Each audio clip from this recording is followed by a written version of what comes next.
ഞാൻ ലോകമേറെ കണ്ടവനാണ് എന്ന് പറയുന്നു. ഞാൻ ലോകമേറെ കണ്ടവനാണ്. രണ്ടാമൻ ആരാണെന്ന് നമുക്കറിയാമല്ലോ.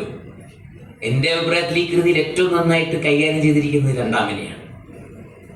രണ്ടാമൻ്റെ ചാഞ്ചാട്ടം, രണ്ടാമൻ്റെ ഒത്തുതീർപ്പുകൾ, ഒന്നാമനോടുള്ള ഒത്തുതീർപ്പുകൾ. അപ്പോൾ വളരെ തണ്ണീർ പന്തലുകൾ കാണുമ്പോൾ, കട്ടിലുകൾ കാണുമ്പോൾ നിറം മാറുന്ന രണ്ടാമൻ. ആ രണ്ടാമൻ മൂന്നാമനോട് പറയുകയാണ്, ഞാൻ ലോകമേറെ കണ്ടവനാണ്. അതിന് മൂന്നാമൻ കൊടുക്കുന്ന മറുപടി, ഞാൻ ലോകത്തെ പഠിക്കാൻ ശ്രമിക്കുന്നവനാണ്.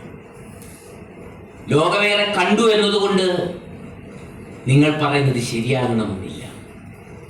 നിങ്ങൾ കണ്ടു, നിങ്ങൾ കേട്ടു എന്നതുകൊണ്ട് നിങ്ങൾ പറയുന്നത് ശരിയാകണമെന്നില്ല. കാണുകയും കേൾക്കുകയും അനുഭവിച്ചറിയുകയും ചെയ്യുന്ന കാര്യങ്ങളെ, അവയെ കോർത്തിണക്കി മനസ്സിലാക്കാൻ, അവയെ പരിശോധിക്കാൻ, പഠിക്കാൻ, കോർത്തിണക്കി പഠിച്ചുകൊണ്ട് സത്യത്തിൽ എത്തിച്ചേരാൻ കഴിയണം. അപ്പോൾ പഠനം വളരെ പ്രധാനമാണ്. കണ്ടാൽ പോരാ, കേട്ടാൽ പോരാ, അനുഭവിച്ചറിഞ്ഞാൽ പോരാ, അവയെ കോർത്തിണക്കി പഠിക്കാൻ കഴിയേണ്ടതുണ്ട്. പറയാണ് സാർ, ഞാൻ എൻ്റേത് ഉപേക്ഷിക്കണം. പുസ്തകം അവസാനിക്കുന്നത് തന്നെ ആ സെന്റൻസോട് കൂടിയാണ്. ഞാൻ എൻ്റേത് ഇതൊക്കെ നാം ഉപേക്ഷിക്കണം, വെടിയണം. അഹം വെടിയണം എന്നാണ് പറയുന്നത്. അഹം എന്ന് പറഞ്ഞാൽ സത്യാന്വേഷണത്തിന്റെ പ്രക്രിയയിൽ ഏതൊരുവനെയും തടയുന്നത് വാസ്തവത്തിൽ അഹമാണ്. ഞാനെന്ന ബോധമാണ്, ഞാനെന്ന ചിന്തയാണ്, എൻ്റെ ബോധ്യമാണ്, എൻ്റെ കണ്ടെത്തലാണ്, അതെൻ്റെ ശരിയാണ്. ആ സമീപനം സത്യത്തിൻ്റെ മാർഗത്തിലെ വിഘ്നങ്ങളാണ്.